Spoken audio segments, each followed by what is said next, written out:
e na cidade, que é o movimento de integração do Espírito na Paraíba, se realiza lá no Galo Hotel, do dia 1º ao dia 5 de março. E nesse ano, se aproxima, o MIEP entrará a temática de Maria de Nazaré.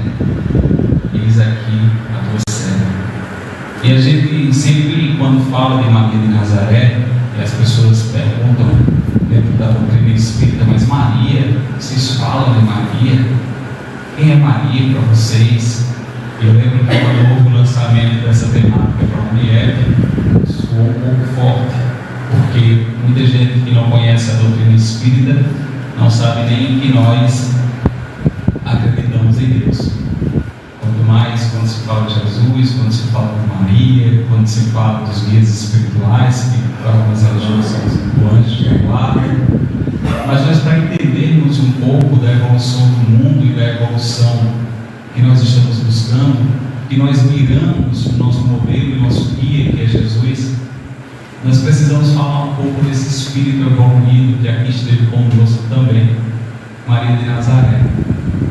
Quando Kardec indaga a questão 132 do Livro dos Espíritos, qual é a finalidade da encarnação, ou seja, o que nós estamos fazendo aqui, os Espíritos já respondiam muito antes de Gonzaguinha fazer sua canção e cantar a vida que é o tempo, irmão. Se ele tivesse lido a resposta da questão 132 do Livro dos Espíritos, os nossos irmãos espirituais tinham lido a ele. A finalidade da encarnação é a expiação para outros, porém, é missão. E Maria, dentro dessa possibilidade de retornar até aqui esse mundo, veio com essa missão. A missão de trazer o terreno e preparar o terreno para a vinda do maior Espírito que aqui já teve, que foi Jesus. A missão grandiosa que Maria teve, dentro desse contexto trazido por Jesus, qual nós muitas vezes deixamos apenas entre aspas e bem aspas, Maria como mãe de Jesus. Mas quem era o Espírito de Maria? Nós sabemos que a Terra é um pequeno ponto diante de todo o universo, diante de todas as galáxias, diante de todos os sols. Nós sabemos que o planeta Terra passou por vários estágios e hoje nós nos encontramos em provas e expiações, no momento de transição, saindo das provas e expiações, onde passamos pelas problemáticas, ainda o mal ainda predomina, mas estamos já passando para um momento intermediário, onde o planeta Terra terá um equilíbrio maior entre o bem e o mal. Mas para que esse planeta fosse preparado, foi necessário que os espíritos de luz passassem por aqui e fossem deixando as suas sementes para que hoje nós possamos já recebê-la e colhê-la de uma forma diferente. No livro A Caminho da Luz, psicografado por Francisco Cândido Xavier e editado pelo Espírito Emmanuel nos fala sobre os espíritos crísticos, ou seja, espíritos acima dos espíritos puros, que se reuniram em dois momentos para o futuro do planeta Terra. Estamos sobre essa égide, estamos sobre esse controle universal, esse controle de Deus, e achamos muitas vezes que estamos perdidos aqui nesse mundo, em que é um planeta que já é, muita gente fala, um inferno. Mas nós não sabemos ainda, longe da nossa justiça, do nosso senso de justiça, que é muito diferente do senso de justiça de Deus, nós não sabemos que isso é uma preparação para o nosso próprio bem, para o nosso próprio progresso. E esses espíritos em suas reuniões tiveram duas pautas. A primeira pauta foi sobre a encarnação de Jesus. Mas para isso foi necessário saber que enquanto Jesus estivesse encarnado na Terra, quem seria o governador espiritual da Terra durante esse tempo? Como nós sabemos, Jesus é o governador deste mundo em que nós vivemos. E enquanto ele estivesse encarnado, a discussão dos espíritos crísticos foi saber quem ficaria sobre esse comando. ocasião, e só foram as 2 vezes que se reuniram para tratar sobre os destinos dos andamentos do planeta Terra, foi sobre quem seria a mãe de Jesus. Ora, todos nós podemos pensar, ou podemos imaginar, ou podemos querer que fosse nós que viesse com essa grande missão. Mas será se nós, dentro do nosso grau ainda de aperfeiçoamento, teríamos a capacidade energética, moral, de receber dentro do nosso útero, dentro do nosso corpo, um espírito de tal proporção, de tal tamanho, de tal magnetismo como Jesus? E aí nós imaginamos que esse espírito de Maria, de que Maria, ali em meio a uma multidão de mulheres, foi escolhida aleatoriamente. Sem entendermos também que o espírito de Maria, para poder voltar à Terra, para poder vir à Terra, passou também por uma preparação para que sua força energética também não ficasse compatível com a força energética da Terra. Assim como Jesus também se preparou durante mais de 1000 anos para poder vir à Terra. O Espírito de Maria nos conta, também Emmanuel, que foi por volta entre 500 e 800 anos de preparação para que ela pudesse vir. A preparação espiritual que houvera também na região da Galileia, Jerusalém, para que pudesse ser o berço do recebimento daquele Espírito tão forte. Então nós às vezes pensamos, mas nós queremos as coisas tão imediatas, nós queremos receber as coisas com tanta rapidez, sem nos darmos conta da preparação que foi para que nós pudéssemos ser presenteados com o Espírito da altura de Maria de Nazaré, com o Espírito da altura de Jesus. Tudo é uma preparação. E assim foi feito. O Espírito de Maria preparado para poder vir, porque dentro desse contexto de preparação, Jesus não veio só. Vieram aqueles que precederam a chegada do Mestre. E se nós formos olhar, quando os profetas já falavam e já apontavam que viria o grande Messias, o Senhor, aquele que viria mudar a história da humanidade, havia uma esperança e uma ansiedade enorme. Isaías, profeta do Velho Testamento, no capítulo 7, no versículo 14, ele nos aponta de que chegará o Senhor e ele dará um sinal. Através de uma virgem, ele virá. Olha, Isaías já falava sobre isso. Quando vamos para o capítulo 53 do mesmo profeta, nós vamos ver toda a história resumida do que seria a vida de Jesus. Então viria esse homem, viria esse Espírito que era esperado pelo povo judeu, que era esperado por toda a humanidade, que traria uma diferença enorme na vida de todos. E quem carregaria essa responsabilidade de trazer esse Espírito ao mundo? Dentro da encarnação de Maria de Nazaré e de Jesus, sabemos que são Espíritos que vieram em missão. Ainda muitos de nós viemos em expiação, viemos em provas.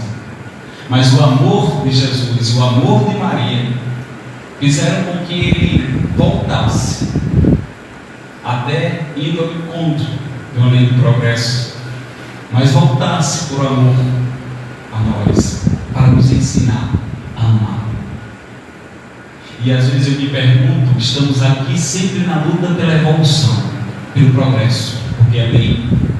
Mas será se nós tínhamos capacidade de passarmos do patamar anterior ao qual nós estávamos e depois, por amor a alguém, voltar para poder estender a mão ao outro? Quantos de nós às vezes dizemos, mas eu já passei por isso, graças a Deus hoje eu não sofro mais dessas coisas. Mas nós esquecemos que o outro ainda sofre. Esquecemos que o outro tem o seu momento, tem o seu tempo. Mas se nós já passamos, eu não tenho para que voltar. E aí a gente esquece do nosso poder missionário dentro disso. E se eu conseguir já ficar em pé, por que eu não ajudar o outro que ainda só se ajoelha? Se eu já consigo falar, por que eu não ajudar o outro que apenas sabe balbuciar? Por que se eu já consigo andar, por que eu não ajudar o outro que só se rasteja? Mas nós às vezes, dentro dessa busca, entramos nesse nosso egoísmo. Mas Maria fez isso. Veio. E veio com a missão que foi dar, de trazer o menino Jesus para a humanidade. E nós, como todo aqui, temos também missões, temos também projetos espirituais, e quando estamos no mundo espiritual, nós vamos fazer e queremos cumprir. E se a gente cumprir ao menos 10% do que nós prometemos ao retornar ao mundo espiritual, nós já fizemos muito. Às vezes nós achamos que aquelas dores não são nossas. Às vezes nós achamos que aquelas dificuldades não são nossas. Que aquele ato que acontece na minha vida não deveria acontecer. Nós recusamos aquilo que nós nos comprometemos. Mas Maria veio em uma época patriarcal, em uma época em que a mulher era considerada praticamente nada, ou nada. Que apenas um concílio papal em 563 depois de Cristo fora decidido, finalmente, que a mulher tinha alma. Imaginemos no tempo de Jesus, quando Isaías fala de uma virgem, que podemos traduzir também como uma donzela, uma moça, vinha através dela. 14 anos, 16 anos mais ou menos de idade, Maria tinha ele. Nasceu aos redores da Galileia, ou em Séforis, ou na própria Jerusalém. Ainda não se tem certamente o local do nascimento de Maria, mas desde pequenininha já vivia em Nazaré. Casou com José, da tribo de Davi, e com 14 anos de idade recebe uma visita de um anjo, como está descrito lá em Lucas, no capítulo 1, versículo 28. E aí eu lembro que o anjo Gabriel chega para Maria, e eu lembro, quando eu digo eu lembro, não é porque eu estava lá não. Eu lembro porque na escola eu fui anjo Gabriel. Eu lembro. Já fui anjo Gabriel. Fui Jesus 2 vezes, fui Jesus, né? E lá de cima, vi Jesus 2 vezes. Eu era pequeno, tinha 9 anos, 10 anos, eu tinha um cabelo grande aqui, eu estava na Urdinas. E uma hora de intervalo eu ia subindo, depois do recreio, eu ia subindo para a sala de aula, e a minha professora de religião olhou para mim e disse: "Você quer ser Jesus?" Eu disse: "Quem quer ser Jesus?" E ela disse: "Ah, mas é uma peça." Eu disse: "Vale, já vale." E aí fui crucificado, sepultado. E outra vez tive a oportunidade também de fazer essa passagem da anunciação como anjo Gabriel. E aquela passagem traz primeiramente o merecimento e a altura do Espírito de Maria, porque antes da visita a Maria, o anjo Gabriel faz uma visita à prima, na casa da prima de Maria, mas não a Isabel. Ele vai a Zacarias, informando que Isabel ia ficar grávida. Mas quando ele vai anunciar o nascimento e a vinda do menino Jesus, ele não procura José, ele procura Maria. E a era totalmente patriarcal, e Maria recebeu. foi lá onde ela estava, o anjo, e disse: salve, agraciada, Deus está contigo, bendita sois entre as mulheres. E mais um tempo na frente, vindo de um anjo de Gabriel, dito mensageiro de Deus, assim como Isaías já falava que quando a virgem tivesse o filho, colocaria o nome dele de Emanuel, Deus conosco. E Gabriel veio, mensageiro de Deus, até Maria. E lá na frente, porque se nós recebêssemos uma notícia desse grau, não, eu mesmo não quero essa responsabilidade para mim, não. Mas Maria mostrou o seu primeiro sinal de resignação perante Deus. Já sabendo e compreendendo a missão que tinha, ela diz mais na frente: eis aqui a serva do Senhor, faça cumprir a tua palavra.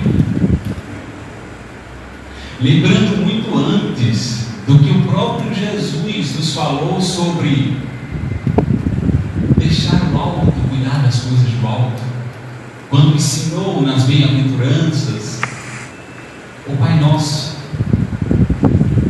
que ele dizia: seja feita a vossa vontade. Assim, quando estava no momento de dificuldade no Calvário, olhou para cima e disse: Pai, afasta de mim esse cálice. Ao tempo que disse: mas que seja feita a tua vontade. Muito antes do Mestre Jesus já nos ensinar, Maria já nos dava essa lição de resignação. Com nós, muitas vezes, temos essa dificuldade de aceitar o que somos já. Recusamos muitas vezes aquilo que é presente. Às vezes o presente vem de uma forma diferente. Às vezes o presente vem feio. Às vezes o presente não vem bem embrulhado. Às vezes o presente vem um pouco espinhoso. E nós recusamos. Mas se tivermos o cuidado e a resignação de entendermos o presente que estamos recebendo, vamos conseguir nos enaltecer integralmente. E foi isso que Maria fez. Permitiu, dentro de si, já sabendo o que viria e que tinha prometido, que aquilo fosse dentro dela gerado. Maria, desde pequena, já conversava com os sacerdotes, já falava sobre as mensagens de Deus. Veja a preparação de Maria no terreno para que Jesus pudesse passar. Veja a importância dessa mulher que abriu sua vida também para que Jesus pudesse dar vida aos outros. Foi isso que Maria fez. Falava aos sacerdotes sobre as leis de Deus, falava sobre a importância da não vaidade, do não orgulho. Mas aí Maria permitiu que Jesus fosse gerado dentro dela. E sempre quando eu olho essa passagem, me dá: e nós estamos permitindo que Jesus seja gerado dentro da gente? Estamos permitindo Jesus crescer dentro da gente? Estamos permitindo Jesus tomar conta da gente? Não tomar conta de cuidado, mas tomar conta de atitude. Estamos permitindo usar a frase que Paulo usou: já não sou eu quem vive, é o Cristo que vive em mim. Quando Maria diz ao anjo que seja feita e seja cumprida a tua palavra em mim, é isso que Maria quer dizer. Que Jesus cresça em mim, que esse Espírito que veio possa ser meu guia, como guia de toda a humanidade. Depois de um tempo, Maria vai até a casa de Isabel, grávida de Isabel já estava com 6 meses de gestação. Maria não sabia.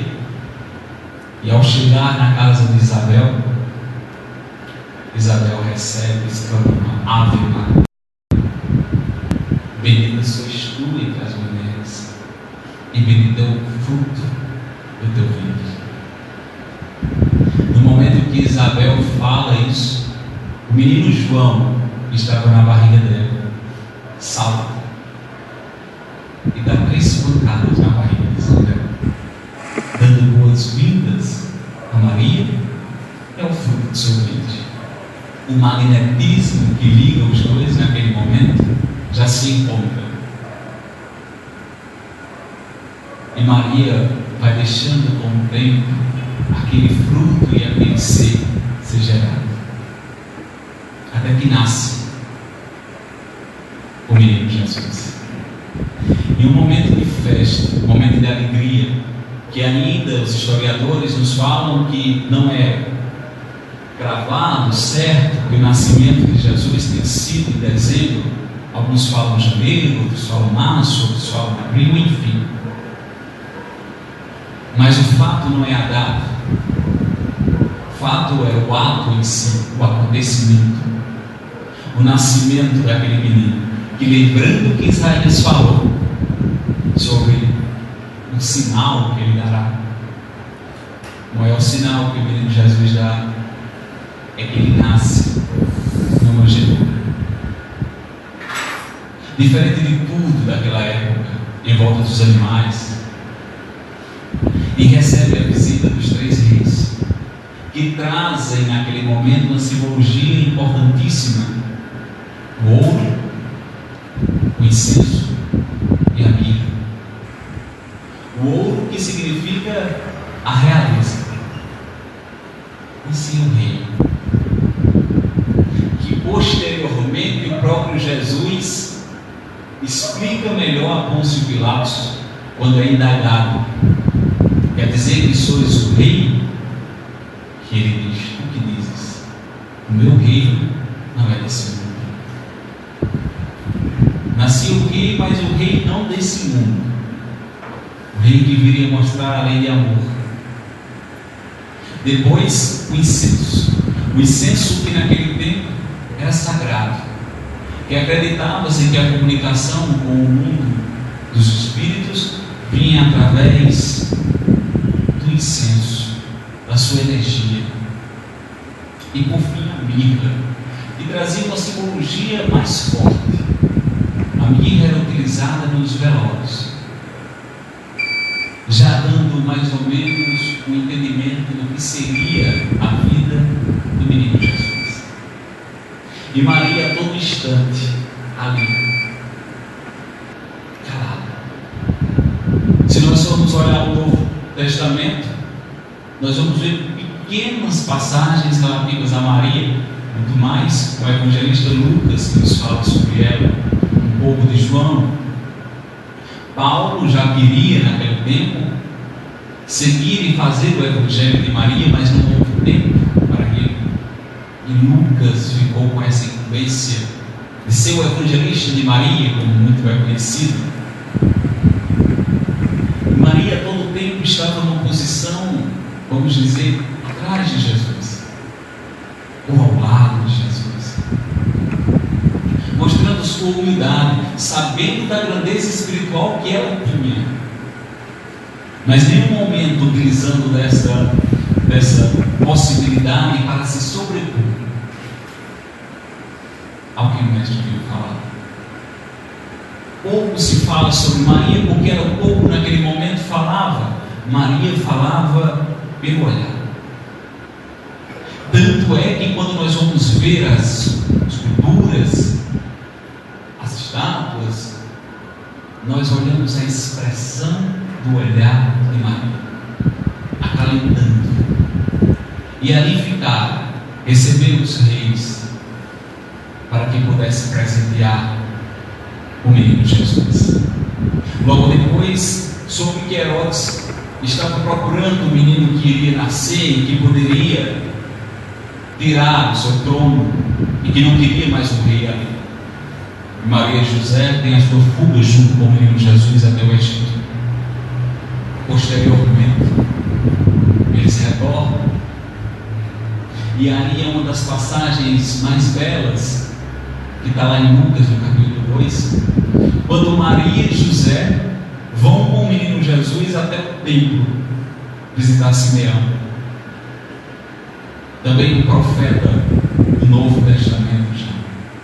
E Simeão, ao ter contato com aquele ser, ao tocar o menino Jesus, olha para ele, ao tempo que olha para os céus e diz: meu pai, se quiseres levar esse velho, e que agora ele possa fechar os olhos e ir embora, eu já me dou satisfeito.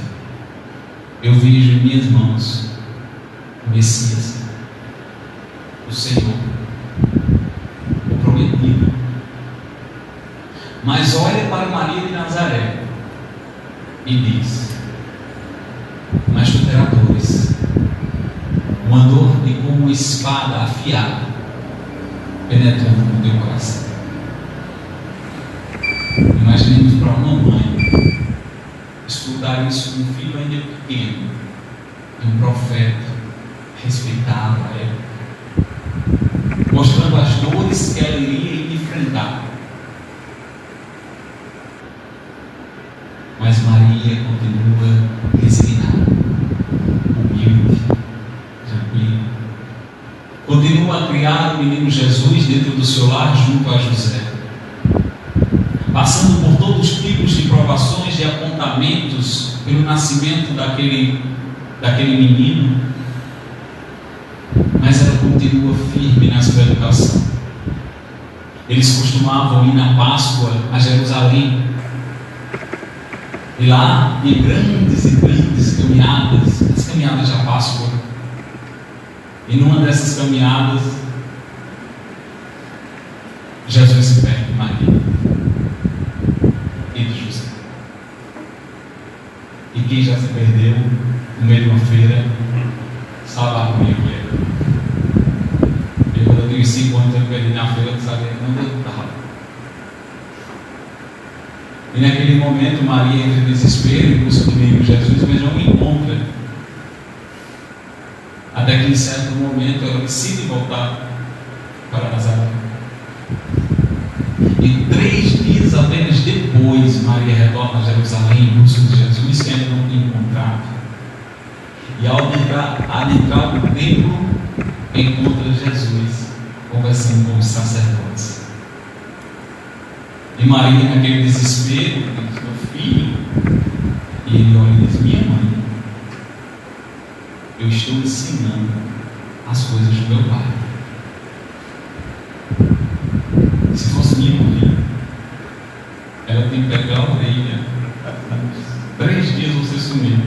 E ainda perguntar aos sacerdotes se eu estava falando coisa por coisa. Ele está falando as coisas certas. Mas Maria tinha um entendimento do Espírito que ela estava ali. E Jesus já demonstrava os sinais de quem seria o Pai de todos nós. E assim foi durante toda a sua existência, até o momento que Jesus começou a sair, peregrinar, falar, encher os corações das pessoas de amor, da boa nova.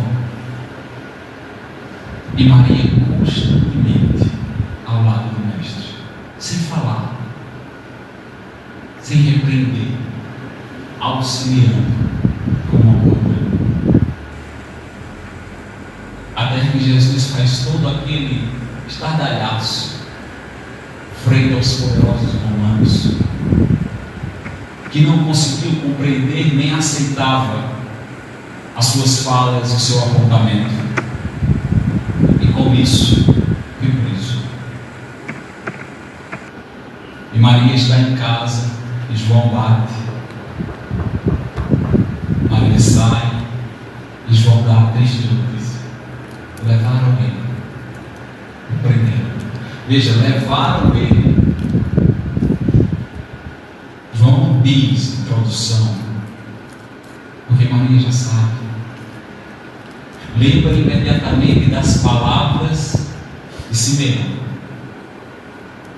e compreende. Naquele momento, Maria diz: eu vou. E João diz: não, não vai. Vou. Eu preciso vir.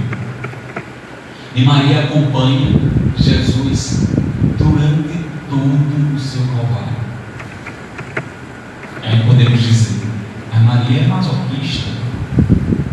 Vai olhar o sofrimento do filho. E em nenhum momento que Maria está olhando Jesus passar por suas aflições, ela interrompe. E assim que ela compreende que aquela cruz pesada que Jesus carrega durante o seu caminhar pertencia a ele e não a ela. Mesmo o amor maior que uma mãe tem para seu filho, ela precisa compreender que as dores, os pesos, as dificuldades pertencem a cada um. Maria nos dá esse ensinamento. Não que ela esteja nem aí para a dor de Jesus, ao contrário, ela está ao lado dele e pelo olhar diz: eu estou aqui.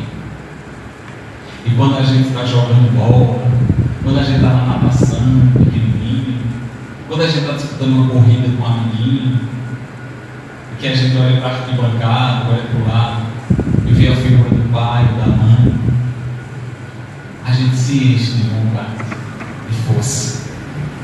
A gente quer vencer, a gente se enche de fé. E Maria estava ali para dizer isso a Jesus: tenha fé, eu estou aqui contigo. E segurava o peso daquela madeira, mas dentro do coração de Maria, o peso que ela sustentava era muito maior do que o peso da cruz. Era vendo o seu filho caminhar para a morte, era vendo o seu filho ser apontado, era ver seu filho sendo injustiçado, mas mesmo assim ela não saiu de perto dele. Até que Jesus tem um momento que cai e Maria tenta intervir. Naquele momento os soldados afastam Maria e ela apenas se retira, sem nada a reclamar daqueles homens. Depois ela vai até quando ele chega para ser crucificado e assiste ao lado de outras Marias, dentre elas Maria Madalena, Maria Cobra, Jesus ser crucificado. E sente neste momento, quando seu filho está indo, uma mão tocar o seu ombro. É João, o evangelista, que chega perto dela. E em um breve momento, Jesus olha para baixo, enxerga Maria e João. E Maria levanta os olhos e diz: meu filho. E Jesus diz: mãe, eis aí teu filho, com João. E olha para João e diz: João, eis aí a tua mãe. Naquele momento, Jesus nos presenteia com Maria. Naquele momento, Jesus nos doa Maria para ser a nossa mãe. Lembrando da passagem que o próprio Mestre diz: quem é minha mãe e quem são meus irmãos? Na cruz, Jesus aponta: olha a minha vocês. Ela é a redentora, ela é a responsável de eu estar aqui. Naquele momento, sublime comoção, Jesus diz ainda: Pai, perdoai, eles não sabem o que fazem. E Maria retorna depois da crucificação de Jesus, e o corpo de Jesus fica ainda sem poder ser preparado, porque pela tradição só podia ser preparado até às 18 horas. Mas quando vão buscar o corpo de Jesus, não encontram.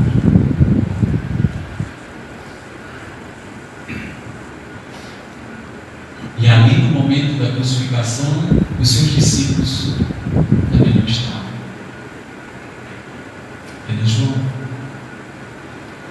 E quando não encontram o corpo de Jesus, Maria de Magdala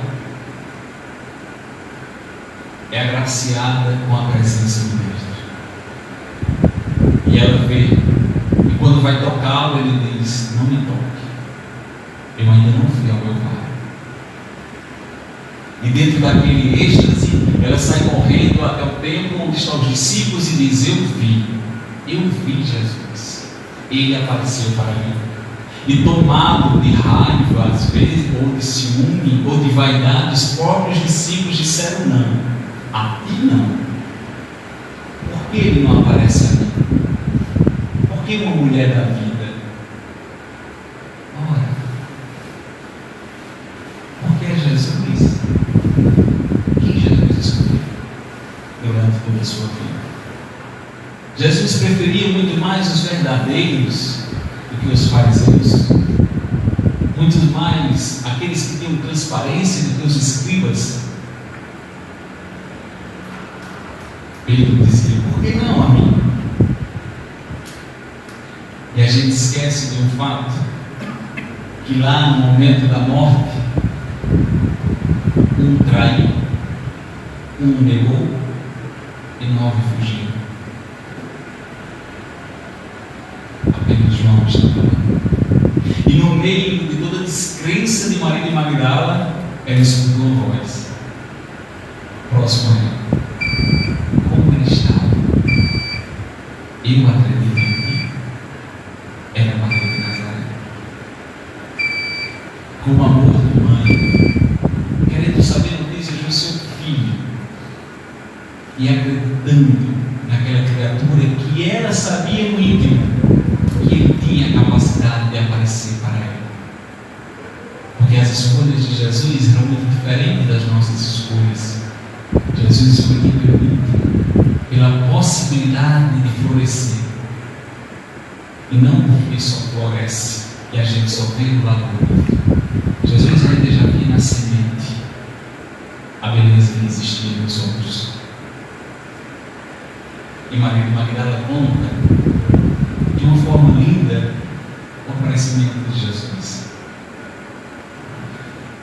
Maria vai até Betânia depois da morte de Jesus, onde fica com seus familiares. Passa um tempo por lá, mas começa a ser criado em volta dela algo que ela não concordava. Começaram a proteger como a mãe de Jesus, distanciar das pessoas, e Maria começou a se entristecer. Até que, passado algum tempo, João vai até lá e diz: minha mãe, ganhei uma casa em Éfeso e por lá fiz morada. Desejo que tu vá comigo morar lá. Esse trecho, essa fala, está descrito no livro Monólogo, psicografado por Chico Xavier, pelo Espírito Huberto de Campos, no capítulo 30, designado, intitulado Maria. Eu não tenho a capacidade de dizer aqui a vocês a riqueza de detalhes que se encontram nesse capítulo. E convido a vocês a leitura da beleza que o Espírito Huberto de Campos nos fala. João, ao pregar as palavras e as mensagens de Jesus em Éfeso, ganha a simpatia dos governantes, que o presenteiam como humilde casa. E a primeira pessoa que João pensa em levar com ele é Maria. Ao trazer Maria para Éfeso, numa casa em cima de uma colina, de frente para o mar, Maria começa a atender os necessitados. João precisava sair ao tempo todo na cidade para atender e para também divulgar a mensagem de Jesus. Maria ficava muito só em casa e recebia os leprosos, recebia os doentes, recebia os aflitos. E em uma das suas curas ao leproso, ela foi chamada de Maria Santíssima. Muitos de nós espíritas, quando falam Maria Santíssima, dizem: não, isso é uma conversa religiosa, teológica. Não foi a igreja que chamou Maria de Santíssima. Foi um dos que foram ajudados pelo amor daquela mãe. E naqueles dias que se passavam, chega um pedinte até a casa de Maria. Cumprimento. E na primeira palavra, Maria tem uma empatia pela voz. E começa a conversar com ele, perguntando o que ele precisa. Em certo momento da conversa, e ela a cada momento sentindo uma presença mais familiar ainda, ele diz: eu vim te buscar. Maria, sem entender, olha para ele e ele estende as duas mãos. É possível ver as chagas que foram feitas na palma da mão. Naquele momento, Maria, tomada de emoção, diz: meu filho, é você. E ele diz: minha mãe, estou aqui para te levar. Maria olha para os pés e percebe as duas chagas. Mãe, né? Que vai olhar as feridas do seu filho e fica ali dizendo: o que fizeram com você? Ao tempo que ele diz: eu vim para te levar hoje ainda para ser a rainha dos céus. E Maria começa a entrar no momento de desligamento dos seus laços fluidos do corpo. E neste momento, João já é avisado que Maria estava caindo adoentada, vai até a casa. Quando chega, Maria já está sem fala, e depois de um certo momento ela é desligada do corpo físico. Mas antes de ir, Maria faz um pedido. Porque se eu fosse, se Jesus viesse me chamar para eu ser o rei de lá, eu ia na hora, rapidamente. Mas Maria ainda pede: não, eu quero visitar os meus filhos que aqui estão e que estão sofrendo porque estão divulgando a mensagem do meu filho Jesus. Eu quero ir a Roma, eu quero ir a Galileia, eles estão sendo perseguidos. Eu preciso deixar algo para eles. Como uma mãe faz com o filho. Se tiver 10, 15, 20, tem que falar de um por um. Não pode deixar nenhum desamparado. E o desejo de Maria é atendido. E Maria passa pelos locais de sofrimentos, pelas dores daqueles que estão tentando divulgar a mensagem de Jesus, estão sendo perseguidos, massacrados e mortos. Dentro de corações de aflições, onde Maria sussurra, estende sua mão e dá ânimo para dar continuidade à vida. Só após passar por todos esses locais é que Maria retorna e vai aos céus junto com seu filho Jesus. Mesmo assim, nós ainda não conseguimos ter a humildade de Maria, ter a sua resignação, ter o seu amor ao próximo. Ainda assim, nós não conseguimos dar o perdão a Maria, nem ter o perdão que ela tem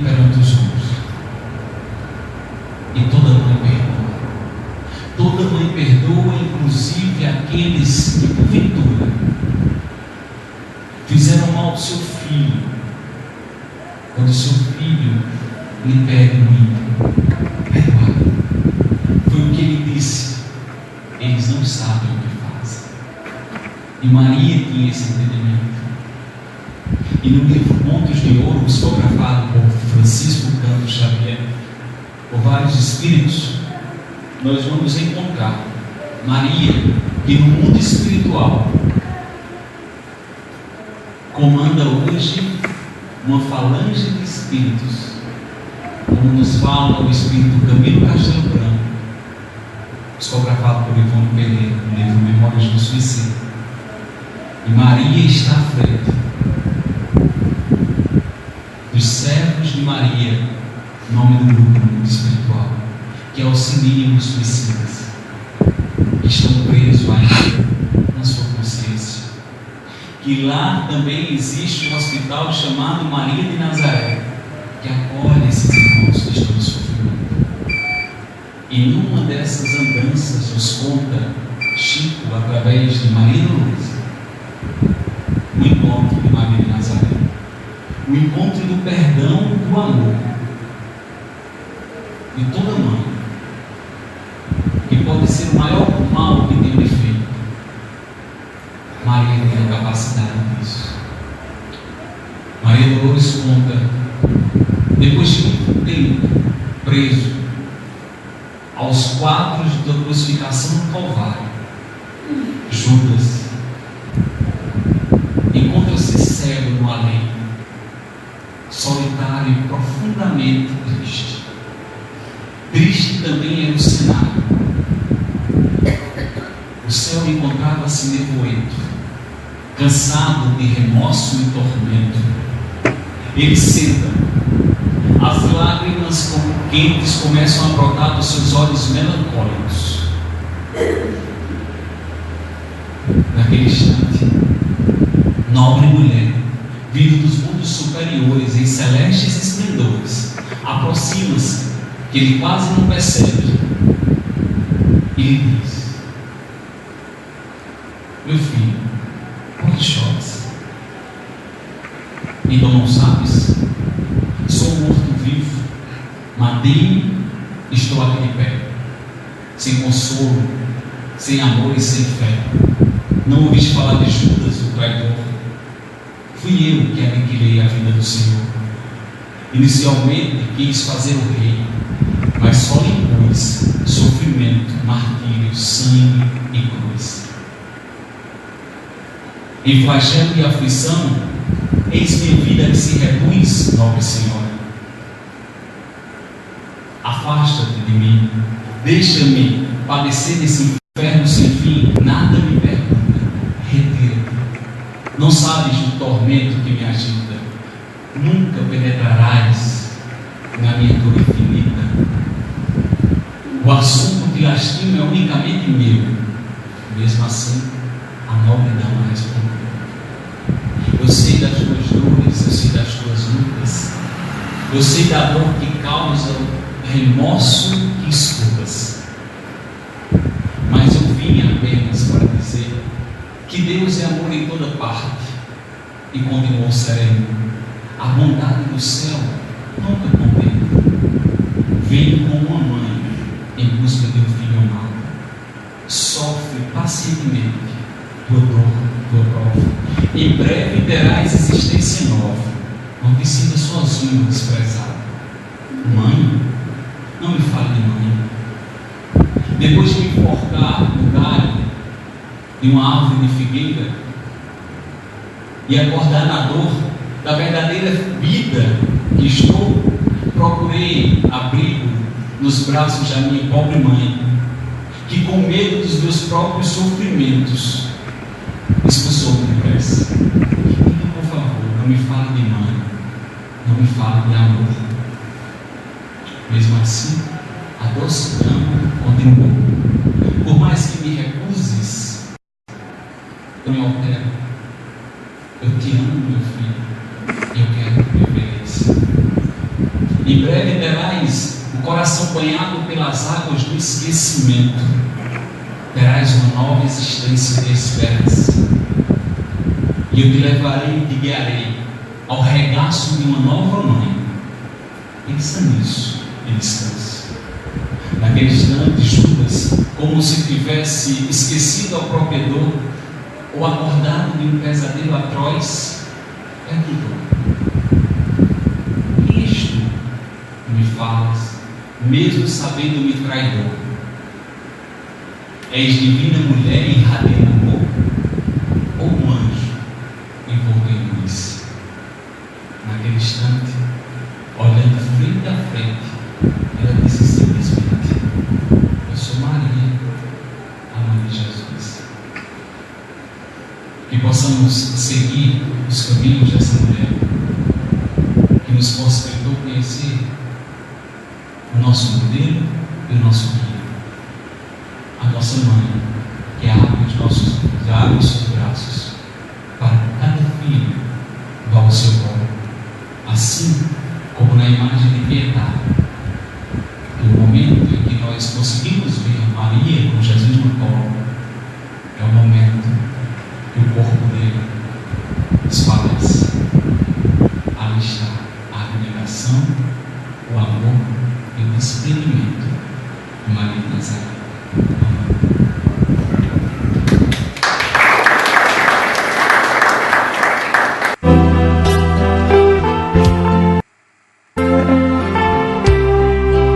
Já sintonizou a Rádio e TV Chico Xavier? Olha, vale a pena.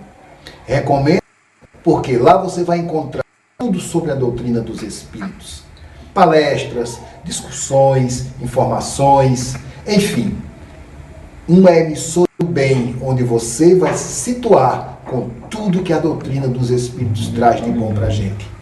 Procura, vai lá no Facebook ou no site da web da Rádio TV Chico Xavier. Fiquem com Deus.